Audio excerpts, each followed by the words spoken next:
नमस्कार विद्यार्थी मित्रांनो, आपण इतिहास या विषयाचं 7वं प्रकरण बघत आहोत. खेळ आणि इतिहास, अर्थात खेळाचा इतिहास बघत असताना खेळाचे मानवी जीवनातील स्थान, महत्त्व, त्याचा इतिहास, त्याची आवश्यकता, त्यातून मिळणारे फायदे, या सगळ्याच गोष्टी आपण बघत आहोत. मला तुमच्यावर पूर्ण विश्वास आहे की तुम्ही घरी असूनसुद्धा आपली शारीरिक, मानसिक, बौद्धिक क्षमता वाढवण्यासाठी, त्याचप्रमाणे या कालावधीची जी गरज आहे, रोगप्रतिकारक शक्ती, इम्युनिटी पॉवर वाढवण्याची, त्या दृष्टीने सुद्धा तुम्ही व्यायाम करत असाल. चांगला आहार, चांगला विहार तुम्ही करत असाल आणि जे काही नियम शासनाने व वैद्यकीय विभागाने घालून दिलेले आहेत त्याचं पालन करत असाल, याचा मला पूर्ण विश्वास आहे.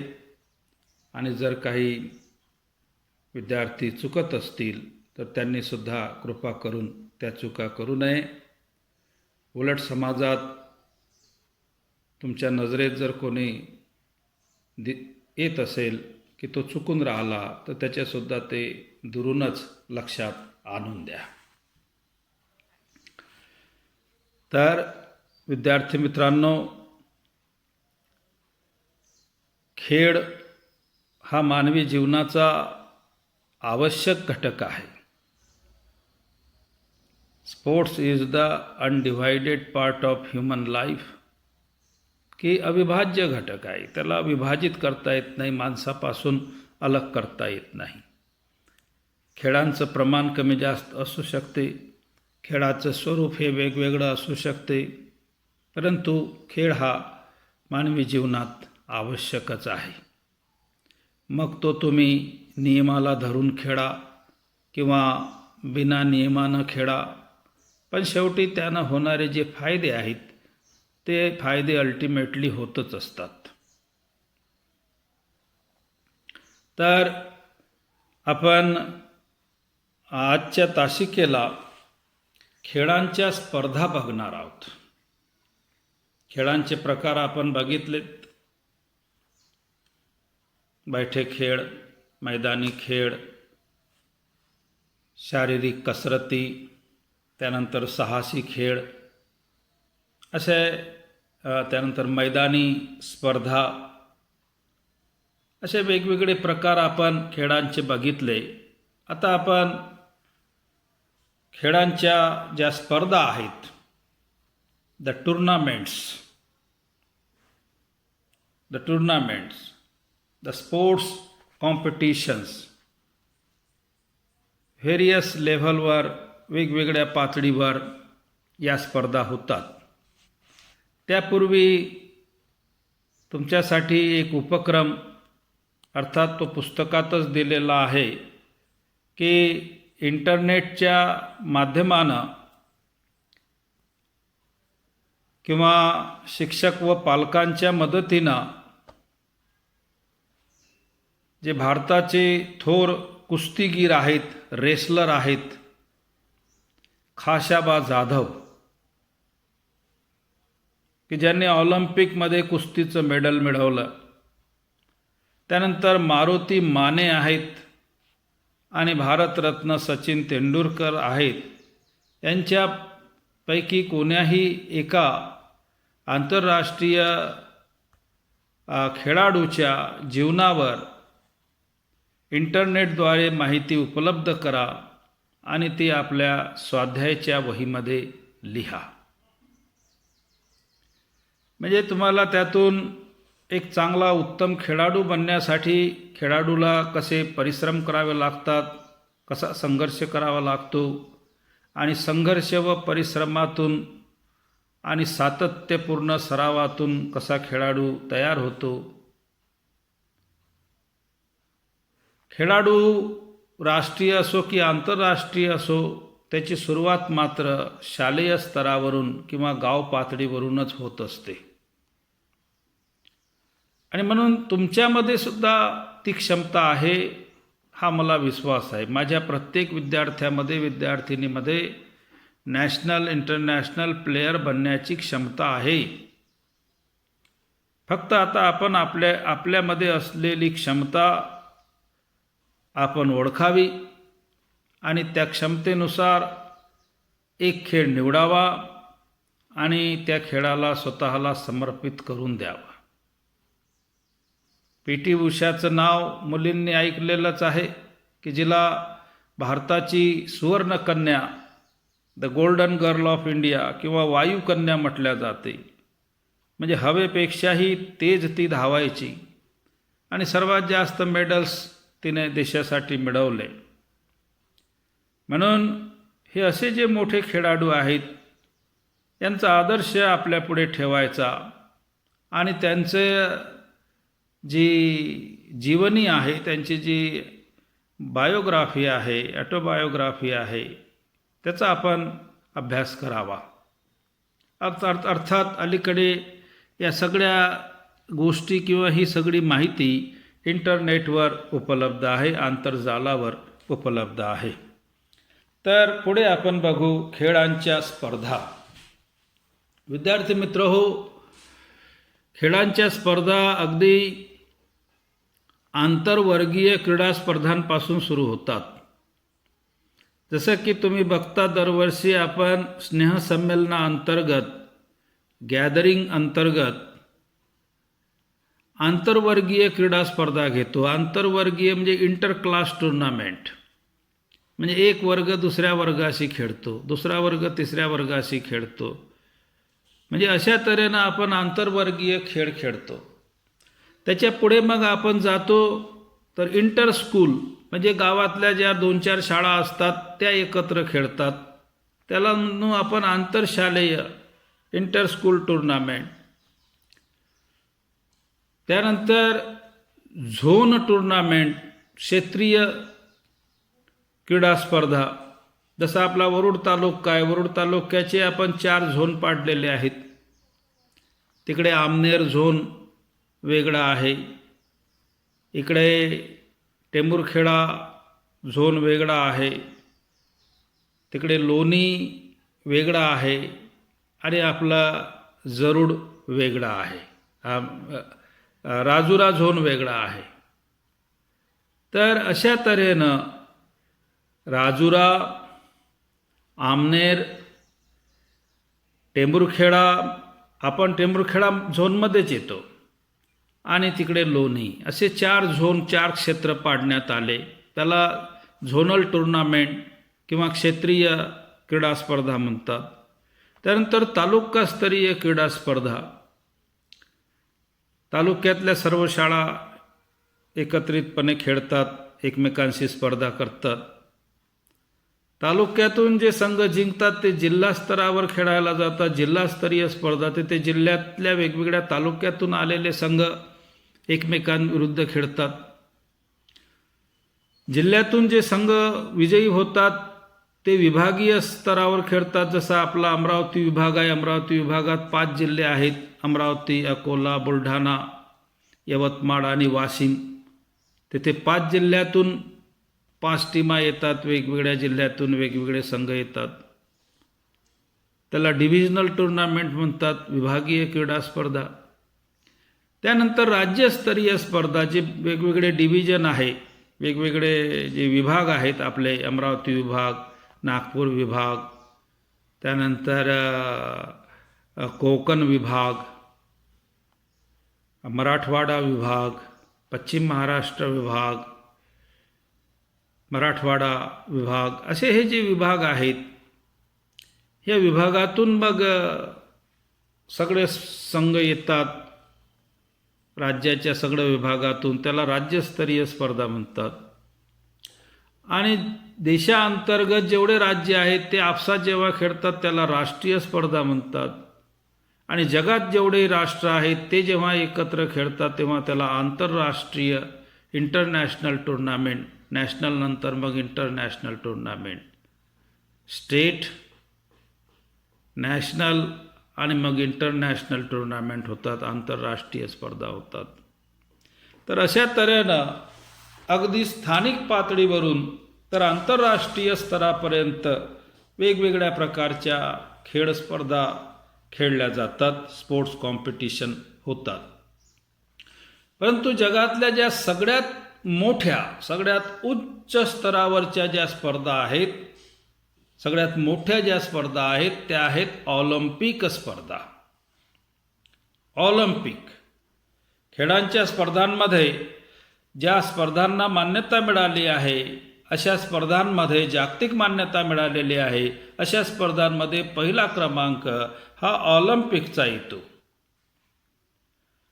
ऑलिम्पिकची सुरुवात ही युरोप खंडातील ग्रीक या देशातील ऑलिम्पिया या शहरातून झाली.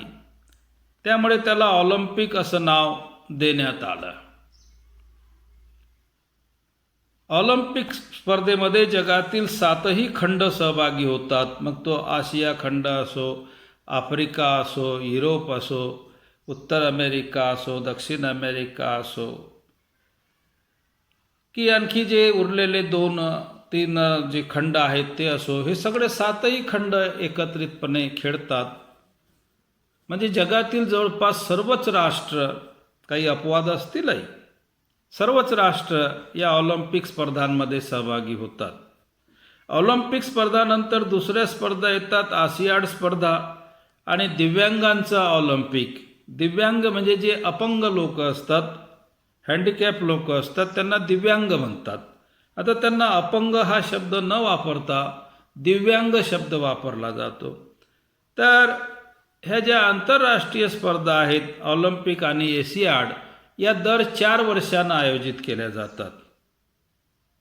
ऑलिम्पिकचं आयोजन हे दर 4 वर्षांना केल्या जाते. जसं 2016, 2016 नंतर 2020, 2020 नंतर 2024, 2028, 2032, म्हणजे आफ्टर 4 इयर्स, अल्टरनेट 4 इयर्स या टुर्नामेंट आयोजित केल्या जातात, या स्पर्धा आयोजित केल्या जातात.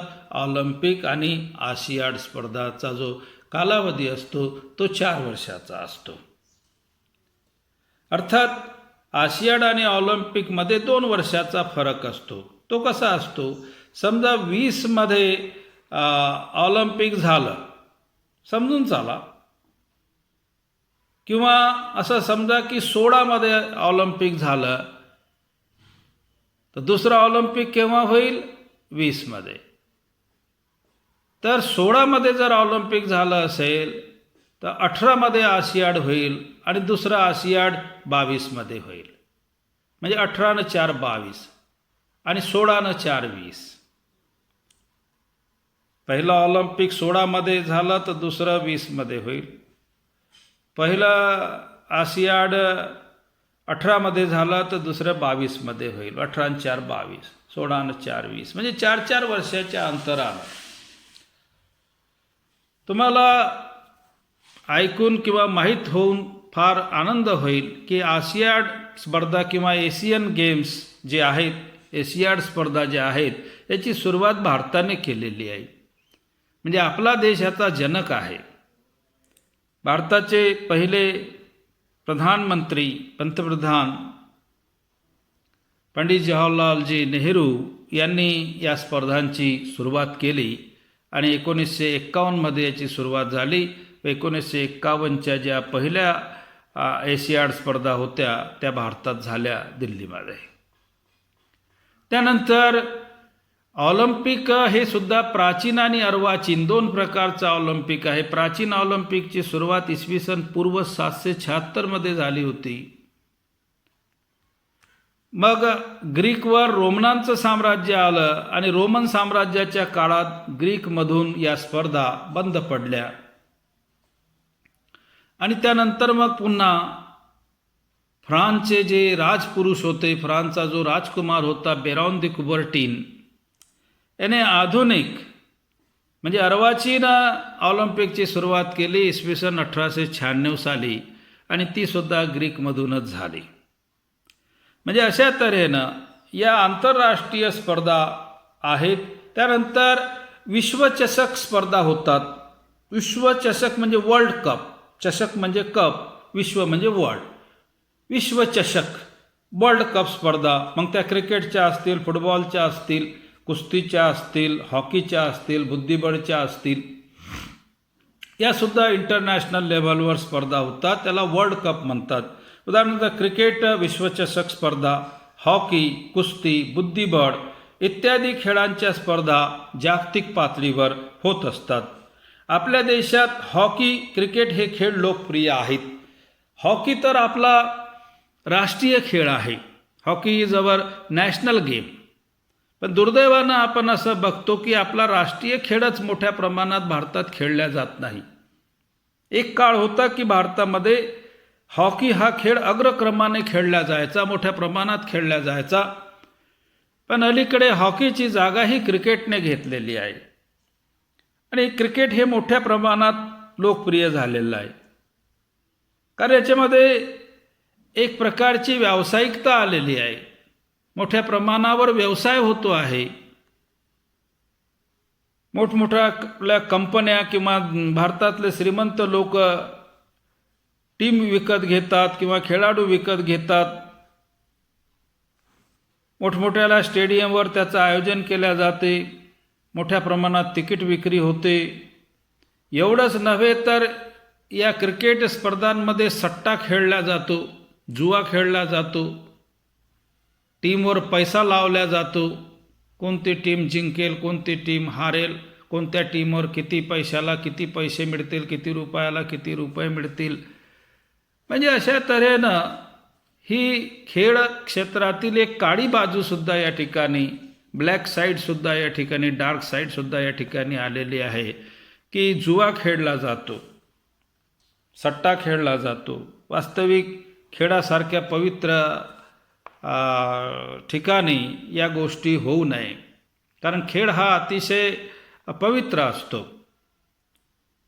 जगामध्ये शांतता, सद्भावना आणि आंतरराष्ट्रीय सहकार्य व मैत्रीसाठी खेळाचीच निवड करण्यात आली होती. खेळाचं माध्यमच उत्तम माध्यम समजलं गेलेलं होतं जग जोडण्यासाठी. वास्तविक पाहता मनुष्य हा बुद्धिमान प्राणी आहे. माणसाच्या बुद्धीमध्ये एवढी क्षमता आहे आणि त्या बौद्धिक क्षमतेचा उपयोग जग जोडण्यासाठी करायला पाहिजे होता. पण तो दुर्दैवानं माणूस आपल्या बुद्धीचा दुरुपयोग करत आहे आणि जग तोडण्यामध्ये त्याचा उपयोग केला जात आहे. जगामध्ये अशांतता, अस्थिरता, शत्रुता, आतंकवाद अशासारख्या अमानुष घटना घडवण्यासाठी माणूस आपल्या अफाट बुद्धिमत्तेचा दुरुपयोग करत आहे. परंतु तज्ज्ञांनी जग जोडण्यासाठी क्रीडा आणि क्रीडा स्पर्धेचा अवलंब केला आणि म्हणूनच आपण आशियाड्स गेम ज्या पहिले सुरू करण्यात आले 1951 किंवा त्यापूर्वी 1896 ऑलिम्पिक स्पर्धा सुरू करण्यात आल्या. त्याचा जर तुम्ही उद्देश पाहिला तर त्याचा उद्देश हाच होता की जगाला एकमेकांशी जोडणे, खेळाच्या माध्यमातून, क्रीडेच्या माध्यमातून. म्हणजे खेळ हे जग जोडण्याचं, जगातील माणसं जोडण्याचं एक साधन म्हणून आज उदयास आलेलं आहे. आणि म्हणून या ज्या वेगवेगळ्या स्पर्धा आहेत, या स्पर्धा आंतरराष्ट्रीय सामंजस्याच्या दृष्टीनं अतिशय महत्त्वाच्या समजल्या जातात. हॉकी हा भारताचा राष्ट्रीय खेळ आहे. या खेळाच्या स्थानिक, शहर, तालुका, जिल्हा, राज्य, राष्ट्र आणि आंतरराष्ट्रीय स्तरावर स्पर्धा होतात. राष्ट्रीय आंतरराष्ट्रीय स्पर्धा गाजवणाऱ्या खेळाडूस त्याच क्षेत्रात उत्तम करिअर करता येते. मी पहिलेच सांगितलं, उत्तम करिअर करता येते म्हणजे त्यांना त्यांचं भवितव्य घडवता येते. अफाट पैसा, अफाट प्रसिद्धी, नाव, लौकिक आणि लोकांचं प्रचंड प्रेम खेळाडूंना मिळते. एवढंच नव्हे तर आंतरराष्ट्रीय राष्ट्रीय खेळाडूला सरकारी किंवा इतर खाजगी नोकऱ्यांमध्ये फार मोठ्या पदाच्या नोकऱ्यासुद्धा त्यांना प्राप्त होतात. मग या खेळाकडे आपण दुर्लक्ष करून कसं चालेल? शिक्षण अभ्यास तर अतिशय महत्त्वाचा आहे, शिक्षणाला व अभ्यासाला पर्यायच नाही, परंतु त्याला एक को एज्युकेशन करिक्युलम म्हणून शैक्षणिक किंवा शालेय उपक्रम म्हणून आपण खेळाकडे सुद्धा बघितलं पाहिजे. एकदम खेळाला निग्लेक्ट करून किंवा दुर्लक्षित करून जमणार नाही. कारण काही खेळाडूंचे जीवन तुम्ही बघा की नुसतं एका 1.5-2 फुटाच्या बॅटनं त्यांना करोडो रुपये कमवून दिलेले आहेत. भारतरत्न सारखा देशातला सर्वोच्च पुरस्कार खेळाडूला मिळालेला आहे. राज्यसभेमध्ये सदस्यता मिळालेली आहे, खासदारक्या मिळालेल्या आहेत. म्हणजे खेळ या बाबीकडे आता दुर्लक्ष करून चालणार नाही. तुम्ही त्याकडे गांभीर्यानं बघावं. त्यानंतर आपण पुढचा भाग पुढे बघू.